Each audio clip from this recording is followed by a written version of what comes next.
आज के इस वीडियो में हम देखेंगे कि जो हमारे कमेंट्स हैं, जो हमारे सब्सक्राइबर्स हमें कमेंट्स करते हैं, उसमें जो टॉप उनका क्वेश्चन है, हम उसे आंसर में उसे समझा देंगे, क्योंकि पर्टिकुलर हो नहीं पाता कि आपको हर क्वेश्चन का जवाब वीडियो से मिल पाए। तो मैं देखता हूँ जो छोटे क्वेश्चन होते हैं उसको मैं यहीं पे आपको जवाब दे दूँ और आपका डाउट्स भी क्लियर हो जाए। ठीक है। तो यहाँ पे खालिद नैफ ने मैसेज किया था मुझे कि अस्सलाम वालेकुम। तो वालेकुम अस्सलाम। I request to you for making a video on 11 generation voltage rail. It's a very important thing. तो इसके ऊपर मैं वीडियो अपलोड कर दूंगा। तो ठीक है, मैं इसके ऊपर वीडियो बना दूंगा। या अनूप टेक बहुत अच्छा बताया sir, thanks. And in year army status sir, बायस प्रोग्राम किस किस दिक्कत के लिए की जाती है? तो यहाँ पे इनका सवाल है जो कि नॉर्मल सवाल है, और इसके लिए कोई वीडियो बनाया पर्टिकुलर जाए तो वो थोड़ा सा दिक्कत हो जाता है, टाइम का भी इशू होता है। तो मैंने बोला कि चलो इनका भी रिप्लाई दे देते हैं हम। तो बायोस प्रोग्राम करने के लिए आप ये समझ लो कि आपके लैपटॉप मदरबोर्ड में अगर आपका बोर्ड डेड है, आपका बोर्ड डेड है, तो बायोस को प्रोग्राम करना पड़ेगा। आपका बोर्ड नो डिस्प्ले में है, आपका बोर्ड नो डिस्प्ले में है, देन आपको बायोस प्रोग्राम करना पड़ेगा। आपका बोर्ड ट्रिप हो रहा है, आपका बोर्ड ट्रिपिंग इशू है, तो भी बायस प्रोग्राम करना पड़ेगा। आपके लैपटॉप में हैंग प्रॉब्लम है, हैंग हो रहा है, तब भी करना पड़ेगा। आपके लैपटॉप में ब्लू डम्प का एरर आ रहा है, तब भी बायस प्रोग्राम करना पड़ेगा। तो आपने जो सवाल किया कि सर बायोस प्रोग्राम किस दिक्कत के लिए की जाती है, तो बायोस प्रोग्राम हर प्रॉब्लम का सॉल्यूशन एक तरह से मोस्टली है, क्योंकि हमारे बायोस में होता है प्रोग्राम। हमारे बायोस में क्या होता है? प्रोग्राम होता है। उस प्रोग्राम का अगर कोई सा भी टुकड़ा, कोई सा भी एरिया अगर करप्ट हो जाए, प्रोग्राम कभी भी डिलीट नहीं होता। अगर प्रोग्राम डिलीट हो जाएगा तो उसकी साइज जो है वो कम हो जाएगी। प्रोग्राम क्या होता है? करप्ट होता है। अगर बायोस कभी करप्ट हो जाए, करप्ट का मतलब ये नहीं कि करप्ट हो गया तो पूरा बायोस करप्ट हो गया। बायोस में बहुत सारे फीचर्स हैं। बायोस का अगर कोई भी एरिया अगर करप्ट हो जाता है तो आपके बोर्ड में किसी भी तरह की प्रॉब्लम आ जाती है। अब इसका मतलब ये नहीं कि सर मेरे बोर्ड में कोई भी प्रॉब्लम है तो क्या मैं पहले बायस ही प्रोग्राम कर दूं? नो। अब बोर्ड में आपकी डेड की इशू है, आपका बोर्ड डेड है, तो डेड के केस में आपको जितनी नॉलेज है कि डेड में कौन कौन सी वोल्टेज फेल होने के कारण मेरा बोर्ड डेड होता है, पहले वो सारी वोल्टेजेस को चेक करें। आपके मदरबोर्ड में 19 वोल्ट ही नहीं बन रहा है और आप बायस को प्रोग्राम कर दोगे तो कुछ नहीं होगा ना। आपके बोर्ड में 3-5 नहीं बन रहा है, तो चलो मैं कह सकता हूं कि एक बार बायस प्रोग्राम करके देख लो। 3-5 नहीं बन रहा है तो क्यों? क्योंकि 3-5 का इनेबल आपका आयो देता है। 3-5 का इनेबल आपका आयो देता है, जैसे कि ईसी ऑन या S5 ऑन। तो ईसी ऑन और S5 ऑन को जनरेट होने के लिए आयो को प्रोग्राम की जरूरत है, जिसको ईसी बायोस के नाम से जानते हैं। अगर ईसी बायोस का एरिया करप्ट हो जाएगा तो आयो ईसी ऑन S5 ऑन का वोल्टेज नहीं निकाल पाएगा। इस केस में आप आयो को बायोस को प्रोग्राम कर सकते हैं। बट आपके मदरबोर्ड में आरटीसी नहीं बन रहा है, सर मेरे बोर्ड में आरटीसी की सप्लाई नहीं बन रही है, क्या मैं प्रोग्राम करके बन जाएगी? नो। वो एक वोल्टेज है, वोल्टेज को वोल्टेज से ही बनाना पड़ेगा। कभी कभी कुछ चीजें हो जाती है जो कि हमारे डेड की कंडीशन की जितनी भी वोल्टेज रेल है वो सारी वोल्टेज अवेलेबल है, फिर भी मेरा बोर्ड ऑन नहीं हो रहा है। उस केस में हमें क्या करना पड़ता है? बायस को प्रोग्राम करना पड़ता है। नो डिस्प्ले की केस में जितनी भी वोल्टेज आपने पढ़ी है या आप जानते हैं, जितनी भी प्रॉब्लम कि नो डिस्प्ले में ये वोल्टेजेस होता है, आपको वो सारी वोल्टेजेस को चेक करना है कि हो सकता है कोई ना कोई वोल्टेज के कारण प्रॉब्लम आ रही है। अगर आपने सारी वोल्टेजेस देख ली वन बाय वन, तो एक बार बायस प्रोग्राम करके देख लो। अगर आपका सीपीयू कोर वोल्टेज नहीं बन रहा है, सीपीयू की आईसी चेंज करके देख ली, क्लॉक आपके मदरबोर्ड में बन रहा है, दैट मीन कोर वोल्टेज नहीं बनने का कारण भी बायोस होता है। क्योंकि कोर वोल्टेज को, क्योंकि आपका जो सीपीयू कोर होता है उस कोर वोल्टेज को सीपीयू सीपीयू आपके कोर वोल्टेज को डेटा देता है, जो कि सीरियल डेटा, सीरियल क्लॉक की लाइन से, कि कोर वोल्टेज कितना बनाना है, कैसे बनाना है। तो अगर ये सीपीयू से यहाँ तक नहीं आ पाएगा तो भी आपकी कोर वोल्टेज नहीं बनेगी। और ये कब आएगा, तो सीपीयू और बायोस की पीसीएच की प्रोग्राम अगर वो रीड कर लेगा उसके बाद ही आपकी ये कम्युनिकेशन यहाँ से यहाँ तक आएगी। तो सीपीयू कोर नहीं बनने के कारण भी बायस प्रोग्राम करना पड़ता है। बोर्ड ऑन होके ऑफ हो जाता है तब भी बायस प्रोग्राम करना पड़ता है। बोर्ड सडनली चलते चलते 10 मिनट में बंद हो गया, हर 10 मिनट के बाद बंद हो रहा है, तब भी बायस की प्रॉब्लम हो सकती है। तो यहाँ पे जो आपका सवाल है इसका जवाब है कि आपके मोस्टली जितनी भी प्रॉब्लम आती है बोर्ड में, मोस्टली जितनी भी प्रॉब्लम आती है बोर्ड में, और अगर चलो आपको नहीं पता, अगर आपको नहीं पता किस सेक्शन से होगा तो चलो एक बार बायस प्रोग्राम करके देख सकते हो। अब आप फ्रेशर हो तो बोर्ड कस्टमर को रिटर्न देने से बढ़िया कि आप एक बार फ्लैश बायस को करके देख लो, क्योंकि आप फ्रेशर हो और आपके पास कस्टमर आया है।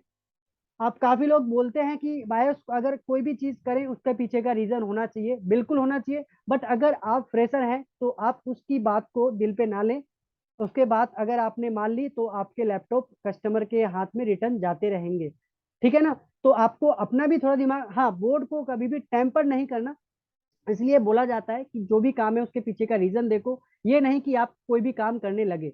अगर कोई भी आप काम कर रहे हो तो सेफ हैंड से और सही तरीके से, ताकि कस्टमर का बोर्ड जो है खराब ना हो। उन्हों का जो कस्टमर आपके पास एक ट्रस्ट लेके आया है वो ट्रस्ट आपका बना रहे, इसलिए जो भी काम करना है आपको सेफ हैंड से करना है।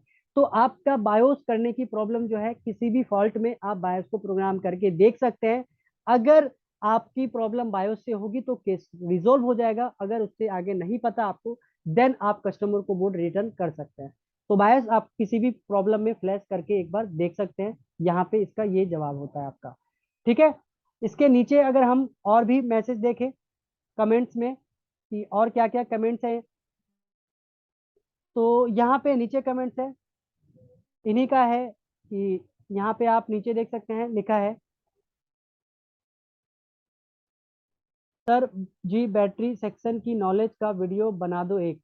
तो इंडियन आर्मी जी को मैं बोलना चाहूंगा कि ऑलरेडी बैटरी सर्किट का वीडियो मेरे यूट्यूब पे है, आप एक बार विजिट करें एंड प्लेलिस्ट के अंदर जाके देखें, आपको वीडियो मिल जाएगी बैटरी से रिलेटेड। अगर उन वीडियो को देखकर समझ में नहीं आता देन आप मुझे कांटेक्ट कर सकते हैं। तो यहाँ पे अबू हनीफ जी हैं, तो इनका कमेंट्स है सस्पी नहीं निकलता है तो क्या क्या चेक करूं प्लीज एक्सप्लेन। तो देखो सस्पी, आपका जो सस्पी है वो आयो जनरेट करता है, आपका सस्पी आयो जनरेट करता है, और इस सस्पी के कारण आपकी बहुत सारी जो S3 और S0 की जो सप्लाई होती है वो जनरेट होती है। सस्पी निकलने के लिए रिक्वायरमेंट है आपकी PCH SOC, जो भी आपके मदरबोर्ड आपके पास है, यहाँ से आपको दो सिग्नल की जरूरत है जिसे कि आप S3 एंड S4 के सिग्नल के नाम से आप जानते हैं। तो सबसे पहले कंफर्म करें कि पीसीएच से ये दो सिग्नल आयो को मिल रहा है। अगर आपने यहाँ सस्पी लिखा है दैट मीन मिल रहा होगा, क्योंकि आपने सस्पी के एक साथ एक और होता है सिसॉन, ठीक है, या ससॉन। तो आप पहले तो कंफर्म करें कि आपका सस्पी या सिस ऑन के नाम से होता है या यही चीज आपको सस ऑन के नाम से मिलेगा। अगर ये सारी क्या होती है, आयो से जनरेट होती है। अगर ये वोल्टेज आयो से जनरेट नहीं हो रहा है तो आपको पहले चेक करना है कि पीसीएच आयो को PMSLP S4 PMSLP S3 के जो ये दो सिग्नल है, आफ्टर पावर बटन, बटन दबाने के बाद आयो इनको रिसीव कर रहा है या नहीं। जब तक ये दोनों सिग्नल रिसीव नहीं होंगे तब तक आयो का गेट ओपन नहीं होगा सस्पी और सिसोन के लिए। तो कंफर्म करें ये वोल्टेज निकल रहा है कि नहीं निकल रहा। अब अगर ये वोल्टेज आपके आयो तक नहीं आ रहा है पीसीएच से, तो अब आपको पीसीएच की कुछ रिक्वायरमेंट है जो कि आयो की तरफ से ही जाती है। वो क्या क्या रिक्वायरमेंट है तो उसके ऊपर भी वीडियो मैंने अपलोड किया हुआ है, आप विजिट करके देख सकते हैं। एंड कंपलसरी आपका इसका आरटीसी सर्किट भी फुलफिल होना जरूरी है, जो complete RTC SRTC RTC reset है, इसे भी एक बार चेक कर ले।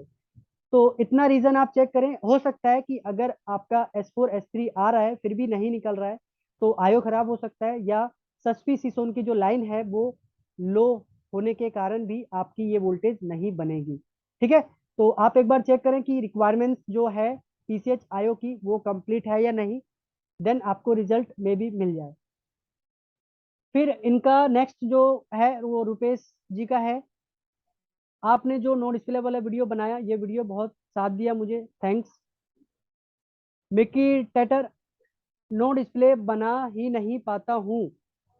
इनका जो क्वेश्चन है कि इनका कहना है कि नो डिस्प्ले की जो मेरे पास बोर्ड आता है टेबल पे, उसे मैं रिपेयर नहीं कर पाता हूँ। तो देखो, पहली चीज आप अपने माइंड से इस चीज को हटाओ कि नो डिस्प्ले जो प्रॉब्लम है एक बहुत बड़ी प्रॉब्लम है, क्योंकि आपके माइंड ने इसे अपने अंदर फिट कर लिया। No display is the very difficult case, जिसकी वजह से वो बोर्ड आपसे रिपेयर नहीं हो पाता है।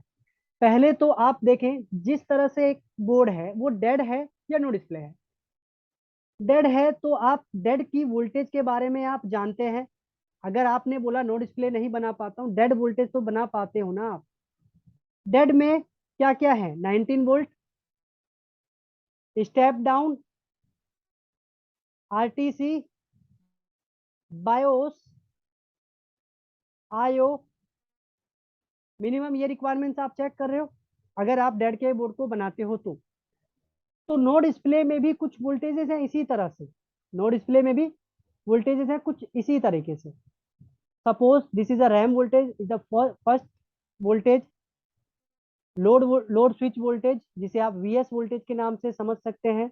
काफी लोग इसके बारे में नहीं जानते, तो मेरे यूट्यूब पे है video. 1.8 VS voltage, 1.05 volt, 0.9 volt, CPU core voltage. ये वोल्टेजेस के बारे में आप जानते हैं। ये सारी वोल्टेजेस क्या आपके हर नो डिस्प्ले मदरबोर्ड में बनता है क्या? ऐसा तो नहीं है कि हर नो डिस्प्ले के केस में आपकी सभी वोल्टेज अवेलेबल होती है, क्योंकि प्रॉब्लम नो डिस्प्ले में तब आती है जब हमारे लैपटॉप में पावर रेल बनती है, सारी पावर रेल बन जाती है। तो पावर रेल बनने के बाद जो इंजीनियर क्या करते हैं, अगर सॉकेट वाला सीपीयू है तो सीपीयू रिप्लेस करते हैं या बायोस को प्रोग्राम करते हैं। क्या आप भी बायोस को प्रोग्राम करते होंगे? बिल्कुल करते होंगे। तो मुझे नहीं लगता कि आपके पास जितने नो डिस्प्ले आते हैं उसमें सभी के सभी वोल्टेज ऑलरेडी बनते हैं। कोई ना कोई वोल्टेज तो मिसिंग जाता होगा ना। आप उस वोल्टेज को तैयार करो, रेडी करो, आपके बोर्ड में नो डिस्प्ले का केस सॉल्व हो जाएगा। सीपीयू चेंज करके देखो, बायोस को प्रोग्राम करके देखो, बायोस की चिप को चेंज करके देखो, आपके प्रॉब्लम सॉल्व होगा। अगर वोल्टेज रेल कंप्लीट है, देन क्या चेक करना है, तो उसके ऊपर भी मैंने कुछ टाइटल में वीडियो बना रखा है, आप उस चीज को भी देखें, आपको आंसर मिल जाएगा। और पहले आप अपने माइंड से इस चीज को निकाल दें कि नो डिस्प्ले बहुत ही डिफिकल्ट केस होता है। जैसे नो डेड है वैसे ही नो डिस्प्ले है। आप एक बार स्टेप तो ले, स्टेप लेने के बाद आपसे बोर्ड रिपेयर होगा, बिल्कुल होगा, इंशाल्लाह रिपेयर हो जाएगा। ठीक है, तो अगला जो है दिवाकर ठाकुर जी। दिवाकर ठाकुर जी का कहना क्या है, किस जनरेशन के बोर्ड में कितने कितना वोल्टेज रहता है, उस पर एक वीडियो बताइए सर। किस जनरेशन के बोर्ड में कितना कितना? मोस्टली जितने भी जनरेशन है आपके टू 11 फर्स्ट टू 11 जनरेशन के मदरबोर्ड, जितना वोल्टेज आप जानते हैं वो सभी वोल्टेज मोस्टली बोर्ड में है। सिर्फ एक वोल्टेज ही है जो कि बोर्डों में, एक से दो वोल्टेज कुछ जनरेशन के मदरबोर्ड में नहीं है। अदरवाइज जितने वोल्टेज आप जानते हैं या मैंने जो बताया है कभी आपने देखा होगा, वो सारे वोल्टेज बोर्ड में होते ही हैं। ठीक है ना? तो ऐसा नहीं कि बहुत सारे वोल्ट, 19 वोल्ट सभी बोर्ड में है, स्टेप डाउन सभी बोर्ड में है आपका, स्टेप डाउन भी सभी में है, रैम वोल्टेज भी सभी में है, 1.8 वोल्ट लगभग सभी में है, 1.05 वोल्ट सभी में है, कोर वोल्टेज है, ग्राफिक्स वोल्टेज है। कुछ मदरबोर्ड में ग्राफिक्स को हटा दिया गया है, बाकी वोल्टेज हैं। और जो वोल्टेज ऐड किया गया है रैम के लिए, 2.5 वोल्ट ऐड कर दिया गया है लेटेस्ट जनरेशन में। और मोस्टली वोल्टेज यही है पूरे मदरबोर्ड के अंदर, बस कॉन्सेप्ट चेंज कर दिया गया कि जैसे 1.8 वोल्ट है, इसे लेटेस्ट जनरेशन के बोर्ड में ऑलवेज का नाम दे दिया, 1.05 वोल्ट को ऑलवेज का नाम दे दिया। ये चेंज किया गया है और मोस्टली वोल्टेज है पूरे मदरबोर्ड के अंदर। ठीक है, ज्यादा चेंजेस नहीं है वोल्टेज का भी। डीएसपी के नाम से है। Good video sir, DC power supply ampere coming, how to identify which section is okay, please sir one detail video for power supply for information available. तो इनका कहना है कि एम्पियर से कैसे आइडेंटिफाई करें कि सेक्शन कौन सा ओके है और किस सेक्शन में प्रॉब्लम है। तो डीएसपी जी, आपको ये चीज एक्सपीरियंस के बाद ही पता चल पाता है। अगर आप इस लाइन में 3 to 4 ईयर से हैं, 4 से 5 साल आप हो गए हैं आपको, और आप रिपेयरिंग कर रहे हैं, 4-5 साल से लगातार रिपेयरिंग कर रहे हैं। अगर एक क्या होता है, 3-4 साल से इस लाइन में बने रहना और 3-4 साल से रिपेयरिंग करने में, दोनों में डिफरेंस है। आप इस लाइन में हैं तो आप सेल परचेज कर रहे हैं, कार्ड लेवल कर रहे हैं, और रिपेयरिंग का मतलब है रिपेयरिंग। अगर आपको एक्सपीरियंस है रिपेयरिंग का, तो आपको इस चीज की नॉलेज हो जाएगी कि कितने एम्पियर पे कौन सा वोल्टेज डिपेंड होता है। और ये जो पावर सप्लाई का एम्पियर का फंडा है, ये अकॉर्डिंग टू जनरेशन बढ़ता चला गया है। जनरेशन के अकॉर्डिंग ही पता चलता है कि कितने एम्पियर पे कौन सा वोल्टेज बन रहा है बोर्ड में और किस सेक्शन से प्रॉब्लम है। ये डिपेंड करता चला गया है जनरेशन के अकॉर्डिंग, और इस चीज की नॉलेज आपको एक्सपीरियंस होने के बाद ही पता चलेगा। ठीक है, तो आप इस लाइन में काम करते रहें, आपको इस चीज के बारे में नॉलेज मिल जाएगी। देन रुपेश जी का है कि सर जी एलपीसी लाइन के ऊपर एक वीडियो बनाइए, आयो आयो आईसी रिबोल वाले के बारे में कुछ समझा दीजिए। तो इनका एक कमेंट में 2 मैसेज है, एलपीसी के बारे में एंड रिबोल आईसी के बारे में बताने के लिए बताया इन्होंने। तो आगे आने वाले टाइम पे मैं रिबोलिंग के बारे में बताऊंगा, बट अभी इसको स्किप करते हैं। और एलपीसी लाइन के ऊपर मैंने वीडियो डाला हुआ है कि एलपीसी जो होती है आपकी आईओ एंड पीसीएच के बीच में, आईओ एंड पीसीएच इनके बीच में 4 कम्युनिकेशन लाइनें होती है एलपीसी की, जो कि 0 से 3 होता है।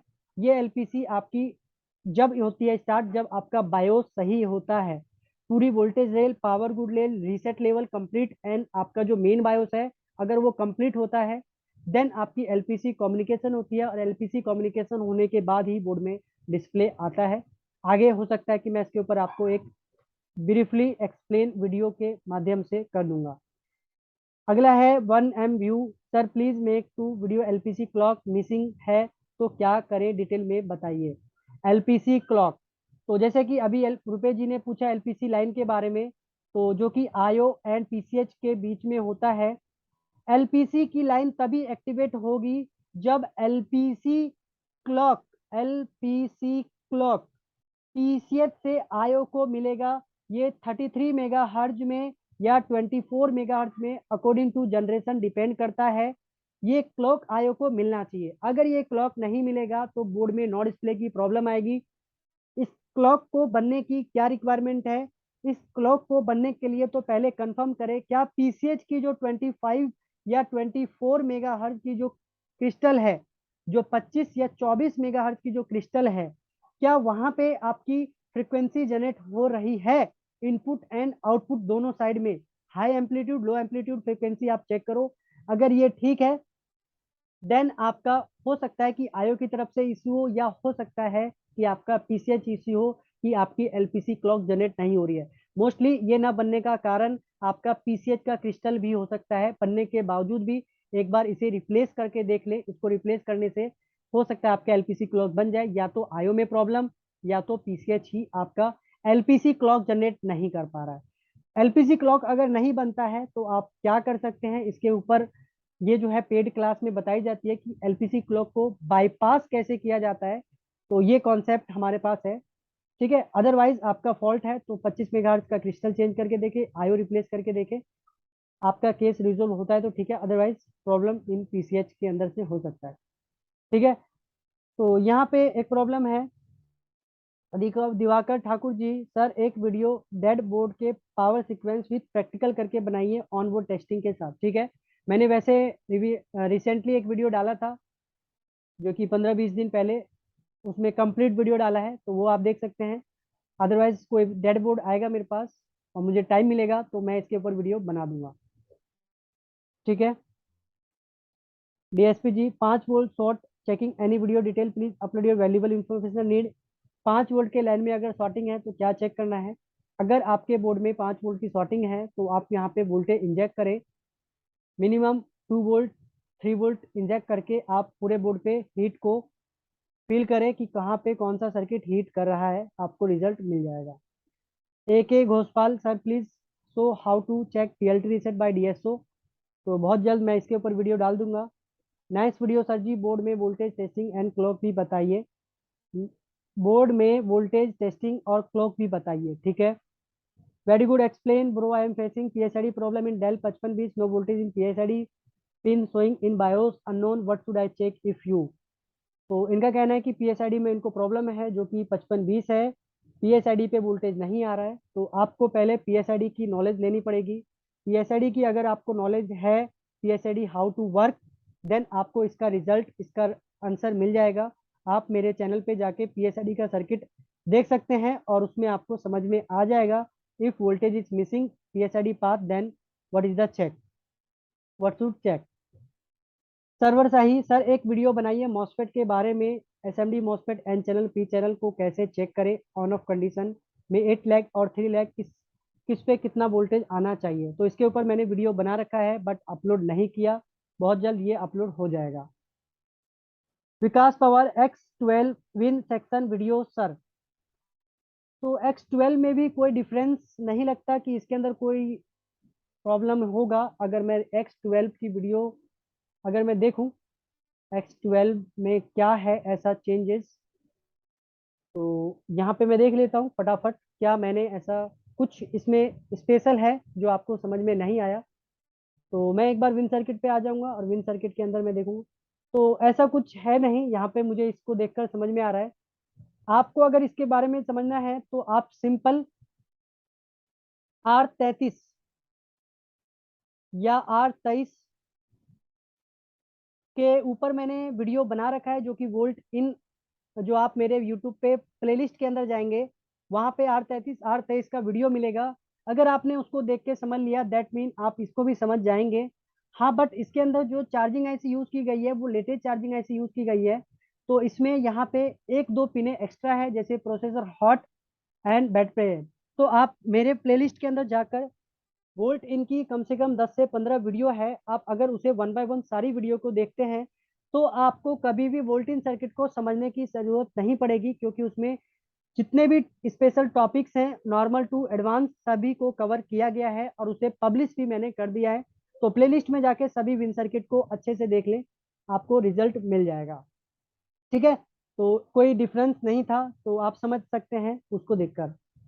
फैजान खान HP 6000 ट्रिगर नहीं हो रहा, उस पर थोड़ा वीडियो समझाइए। ट्रिगर नहीं हो रहा है तो बोर्ड में क्या क्या वोल्टेज चेक करना है, इसके ऊपर मैंने वीडियो डाला हुआ है। देखिए बहुत सारे वही कमेंट्स हैं मेरे पास जो मैंने वीडियो अपलोड किए हुए हैं। तो आप अगर कोई भी कमेंट्स कर रहे हैं तो एक बार आप मेरे वीडियो पे पूरी वीडियो की जो टाइटल है, टाइटल को पढ़ते हुए आप देख लें कि आपको जो टॉपिक चाहिए क्या मैंने पहले से अपलोड किया हुआ है या नहीं किया हुआ। अब ऐसा नहीं है कि मैं पर्टिकुलर मॉडल के ऊपर वीडियो डालूं, उससे रिलेटेड अगर ट्रिगर नहीं हो रहा है दैट मीन आपका बोर्ड डेड है। तो डेड की कंडीशन में क्या क्या चीजें चेक करनी है और मैंने उसके ऊपर वीडियो तो डाला हुआ है, आप उसे देख के आप इसका आंसर ले सकते हैं। Abhishek sir please do a video on how to set trigger logic using DSO। How to set trigger logic, देखो जो ट्रिगर लॉजिक को सेट करने का जो सेटिंग है उस प्रोसेस को पब्लिक नहीं किया जा सकता, तो रियली सॉरी। बट इसके अलावा DSO के लिए जो मैंने वीडियो है वो अपलोड किया हुआ है, वो आप देख सकते हैं। Because this is a paid video, तो ये पेड में ही रहने दो, हर चीज पब्लिक नहीं कर सकते और आप इस चीज को समझ सकते हैं। क्योंकि काफी लोग कोर्स करते हैं तो पेड उनका कुछ अमाउंट आता है फिर उनको नॉलेज दिया जाता है। तो कुछ चीजें पेड हैं उसे पेड रहने दे, और मैं वैसे भी आपको काफी नॉलेज दे रहा हूँ, उस नॉलेज को गेन करें। अगर उससे आपको अलावा नॉलेज चाहिए तो वो आपको पेड में बिल्कुल 100% वो नॉलेज मिल जाएगी।